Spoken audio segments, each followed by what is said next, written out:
Metabolism TV पर आपका स्वागत है, जो मेटाबॉलिज्म और स्वास्थ्य के बारे में सही जानकारी का स्रोत है। डायबिटीज का इतिहास। मैं फ्रैंक सुआरेज हूं, जो मोटापे और मेटाबॉलिज्म के विशेषज्ञ हैं। आज मैं आपको डायबिटीज के इतिहास के बारे में थोड़ा सा बताने का इरादा रखता हूं। यह झात है कि जो लोग इतिहास से नहीं सीखते, वे अपने अतीत में की गई गलतियों को दोहराने के लिए अभिशप्त होते हैं, और यह डायबिटीज के साथ भी हुआ है। जब मैं डायबिटीज पर किताब लिख रहा था, तब मैंने इस विषय के बारे में बहुत कुछ सीखा, और मैं चाहता हूं कि वे लोग जो डायबिटीज से पीड़ित अपने प्रियजनों के बारे में जानते हैं, जो प्री डायबिटीज में हैं और जो इसे विकसित करने के कगार पर हैं, या जो डायबिटीज से ग्रस्त हैं, वे उन चीजों को समझें जो पहले से ही झात थीं, लेकिन आर्थिक कारणों से हमें उन्हें छिपाने के लिए मजबूर किया गया, और हम सभी पहले से कहीं अधिक डायबिटीज के साथ समाप्त हो गए। और डायबिटीज नियंत्रण से बाहर है, पूरी तरह से बाहर। अंतरराष्ट्रीय स्तर पर डायबिटीज का बढ़ना नियंत्रण से बाहर है। यानी मेक्सिको जैसे देशों में 15.3% जनसंख्या को डायबिटीज है। प्यूर्टो रिको में स्थिति और भी खराब है। वहां हम मैक्सिकन लोगों से भी आगे हैं, लेकिन भयानक रूप से अधिक। प्यूर्टो रिको के सभी लोगों में से 16 में से 4 लोग डायबिटीज से ग्रस्त हैं, यानी हर 6 में से 1 व्यक्ति। लेकिन डायबिटीज बढ़ती जा रही है, और दुख की बात है कि ये हर बार अधिक बच्चों को प्रभावित कर रही है जो इस मामले के शिकार हैं। हर बार अधिक बच्चे डायबिटीज के शिकार हो रहे हैं, जो एक परिवार के लिए सामना करने के लिए बहुत दुखद है। तो चलो डायबिटीज के इतिहास के बारे में थोड़ी बात करते हैं, ठीक है? क्योंकि अगर कोई इतिहास से सीखता है तो वह वही गलतियां करने के लिए अभिशप्त नहीं होता, और यही हम मेटाबॉलिज्म टीवी में खोज रहे हैं, ज्ञान। क्या देखिए, डायबिटीज को परिभाषित किया जाता है। डायबिटीज क्या है? डायबिटीज क्या है? इसे एक मेटाबॉलिज्म विकार के रूप में परिभाषित किया जाता है, जिसमें शरीर ने परिष्कृत कार्बोहाइड्रेट जैसे आलू, आटा और इसी तरह की चीजों और शर्करा को सही तरीके से प्रोसेस और उपयोग करने की अपनी क्षमता खो दी है। यानी जब शरीर परिष्कृत कार्बोहाइड्रेट, स्टार्च और शर्करा को प्रोसेस करने की अपनी क्षमता खो देता है, तो इसे डायबिटीज कहा जाता है। यही डायबिटीज है। अब अगर हम डायबिटीज के इतिहास को देखें तो हम देखते हैं कि यह वहां से शुरू हुआ। डायबिटीज के बारे में जो पहली संदर्भ मिली है वह 1550 ईसा पूर्व की है। यह मिस्र का एक संदर्भ है। मिस्र में एक खजाने का खोजी, बहुत प्रसिद्ध पुरातत्वज्ञ जिसका नाम एबर्स था, एक अंग्रेज था। एबर्स ने एबर्स पपीरस को खोजा, जो उनके नाम पर था। यह पपीरस 1550 ईसा पूर्व की तारीख का था, और इस पपीरस में एबर्स ने डायबिटीज का एक विवरण पाया। इसका नाम डायबिटीज नहीं था, लेकिन इसे एबर्ट पपीरस में एक स्थिति के रूप में वर्णित किया गया था, जो अत्यधिक पेशाब, अत्यधिक प्यास, अत्यधिक भूख और इसके अलावा वजन घटाने की स्थिति थी। तो यह स्पष्ट रूप से डायबिटीज थी। इसे अभी भी डायबिटीज नहीं कहा जाता था, लेकिन इसे पहले से ही वर्णित किया जा चुका था। तो मिस्र से ही इस बारे में बात की जा रही थी। वास्तव में यह दिलचस्प है कि मिस्र में उस समय 1550 ईसा पूर्व के आसपास, भारत में लगभग उसी समय, यदि एक चिकित्सक यह जानना चाहता था कि उसके मरीज को डायबिटीज है या नहीं, तो वह जो करता था वह आसान था। मैं मरीज से कहता था कि मुझे संदेह है कि उसे डायबिटीज है, लेकिन मुझे देखना है, सुनिश्चित होना है। मैं प्रयोगशाला परीक्षण करता था, और प्रयोगशाला परीक्षण के लिए कहता था, अब जाओ और उस मिट्टी के ढेर पर पेशाब करो जो वहां है। और मरीज वहां जाता था और झुककर पेशाब करता था, और फिर वह लगभग देख रहा था कि क्या चींटियां वहां खाने ही आ रही हैं।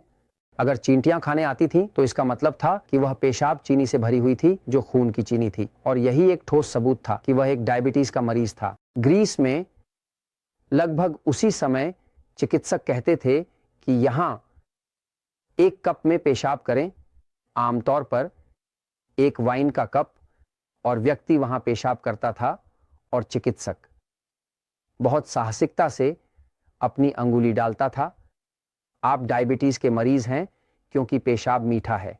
तो मूल रूप से ये 1550 ईसा पूर्व के समय के लिए पहले के प्राथमिक प्रयोगशालाएं थीं।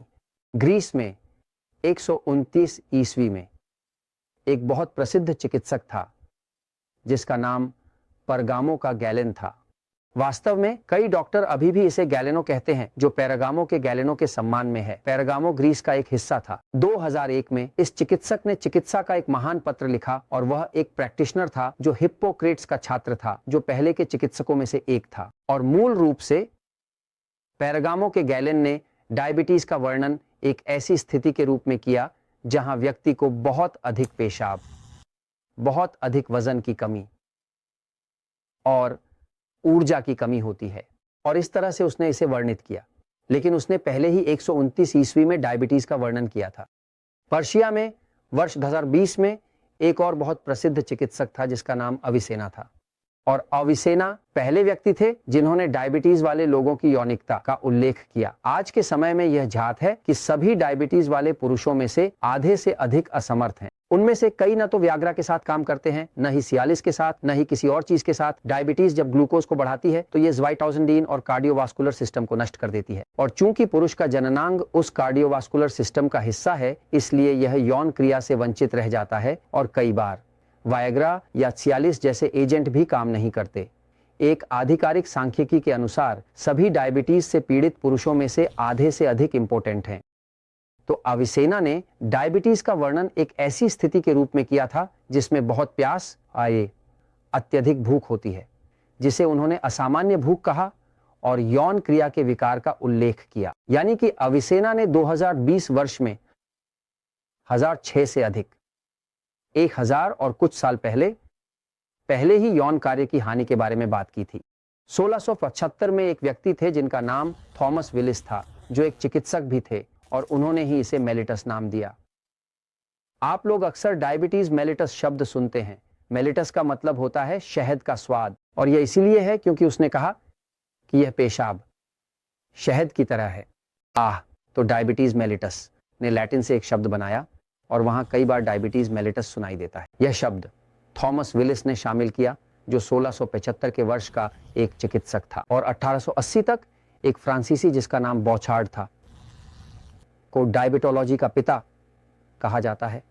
वह डायबिटीज के क्षेत्र में पहला आधिकारिक विशेषज्ञ था। उस व्यक्ति ने 1880 में कहा कि डायबिटीज का इलाज कम कार्बोहाइड्रेट आहार है। सुनिए, मैं यहां 2016 में हूं और लोगों से कहने की कोशिश कर रहा हूं कि वे इतना रिफाइंड कार्बोहाइड्रेट, ई प्रकार के खाद्य पदार्थ ना खाएं। और यह व्यक्ति लगभग 1000 साल पहले यही कह रहा था, क्योंकि उस समय डायबिटीज को नियंत्रित करने का एकमात्र तरीका यह था कि व्यक्ति से कहा जाए कि इतना ब्रेड मत खाओ, इतना आटा मत खाओ, क्योंकि उन्होंने ये पहले ही देख लिया था। तो बौछार्ड पहले ही कह रहे थे, डायबिटीज के पिता ने 1880 में यह कहा था। लेकिन क्या हुआ कि फिर 1922 में फ्रेडरिक बैंटिंग और विलियम बेस्ट सॉसियोस ने कनाडा में कुछ अध्ययन किए और इंसुलिन की खोज की, और एक कुत्ते की इंसुलिन से एक डायबिटीज से पीड़ित बच्चे की जान बचाई गई, और यही इंसुलिन का जन्म हुआ। जब बौछार्ड ने यह साबित कर दिया कि डायबिटीज को कार्बोहाइड्रेट के बारे में न बोलकर नियंत्रित किया जा सकता है, तो बेंटिंग और बेस्ट ने इंसुलिन की खोज करके फार्मास्यूटिकल उद्योग की स्थापना की। और जब फार्मास्यूटिकल उद्योग का निर्माण हुआ तो व्यवसाय यह नहीं था कि उन्हें कम कार्बोहाइड्रेट खाने के लिए कहें, व्यवसाय था इंसुलिन का उपयोग करना। इसीलिए बौछार्ड के चुनाव को भुला दिया गया और इंसुलिन का उपयोग करना शुरू कर दिया गया। और अब हर किसी की ग्लूकोज उच्च है, और अगर इसे और इंसुलिन दी जाए तो यह और भी उच्च हो जाती है, तो और अधिक इंसुलिन। और वहीं से आज की इस अद्भुत फार्मास्यूटिकल उद्योग की शुरुआत हुई, जो इस पर निर्भर करती है कि लोग एम्प्यूटेड, दृष्टिहीन, अशक्त और इस तरह की समस्याओं का सामना करें, क्योंकि वहीं वे अपनी जादुई औषधियां बेचते हैं। और इसलिए मैं यह बात आपको बता रहा हूं, क्योंकि सच हमेशा जीतता है।